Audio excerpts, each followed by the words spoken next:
Starting today, you're gonna take care of me. You're my daughter-in-law, so forget about having any freedom. I won't do any caregiving. Goodbye. I guess my mother-in-law didn't expect me to refuse so bluntly. She was stunned. How can you say such a thing? Taking care of me is your duty as a daughter-in-law. Then why don't you ask your beloved girlfriend to do it? With that, I left my in-laws' house. My name is Emily, and I'm 28 years old. I just got divorced recently. My mother passed away when I was in 5th grade, so my father raised me. I come from a single-father household. That father also passed away in a car accident when I was in my junior year of high school. Having become an orphan, I lived in a facility until I graduated from high school. After graduating, I started working as an office clerk at a construction company and began living alone in an apartment. I had no romantic relationships like other young women. At 26, hearing about a friend from the facility who got married to someone she met on a dating app, I felt envious and quickly signed up for the app myself. On the app, I could start relationships easily, but as soon as men heard I'd spent almost a year in a facility, they all left. The only relationship that lasted was with a guy my age named Mike. Mike, being the eldest son, said that even after marriage we would live at his family's home. Whenever I mention living at home after marriage, women run away. I get the same reaction from men when I say I lived in a facility. We laughed like this, and that's how our relationship started. After dating for about a year, Mike proposed to me, and thinking I'd finally have a family, I happily agreed. I was a bit excited and hopeful about living in a suburban house with my in-laws. Emily, I heard you used to help your dad with household chores when you were young. What a wonderful girl. I bet you're great at cooking too. My mother-in-law said this gently when I visited to greet them before marriage. Raised in a single-father home and having tough memories from the facility, I thought about living with my in-laws, being filial to my mother-in-law, and sometimes seeking her comfort. It was a relief when she said she would receive my belongings at the in-laws' house after I moved out of my apartment 3 days after the wedding.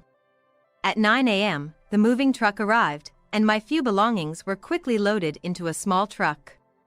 After cleaning the apartment and checking the utilities, I finished the necessary paperwork at the office and headed to my in-laws' house with high spirits. It was a weekday, and I had taken a day off for the move. When I arrived, I noticed some of my boxes were already unpacked. Thanks for starting to organize my things.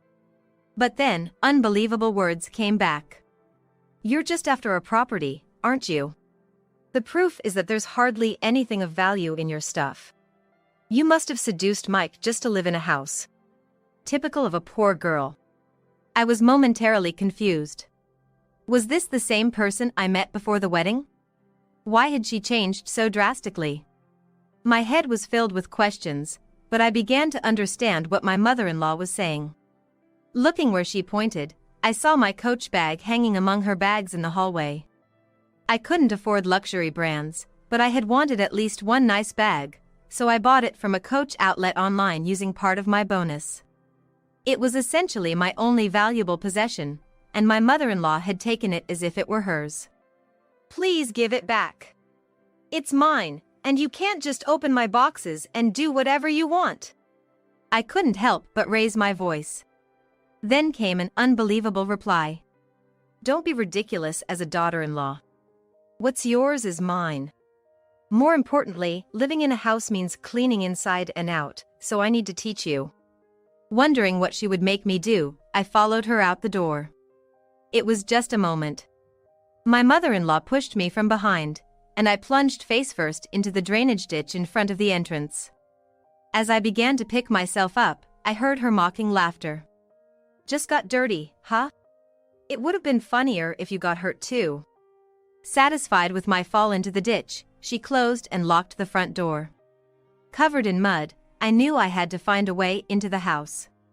She clearly wasn't going to open the door for me.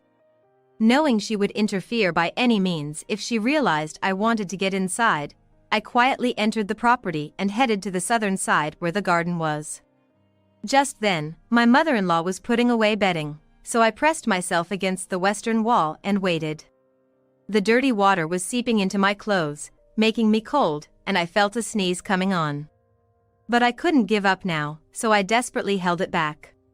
When it seemed like she had finished with the bedding, I moved to a window on the south side.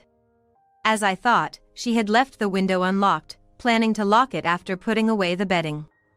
I entered the house through there and hurried to the bathroom.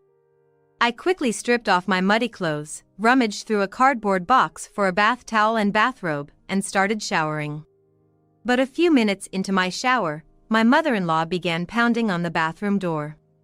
"You pay before you use a bath. Don't use someone else's bathroom without permission." At that moment, I clearly realized it was because of her that Mike couldn't get married.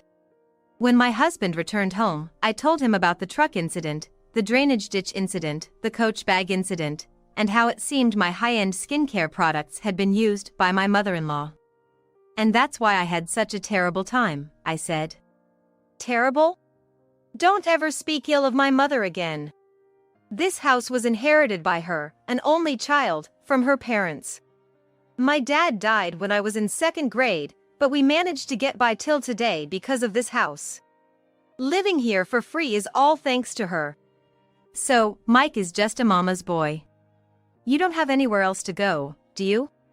It's brazen of you to stay in this house without paying rent. Instead, you'd better dedicate yourself to us as payment." That was my mother-in-law's favorite thing to say. "Mike never contributes to the household expenses. I buy necessities and groceries out of my own income."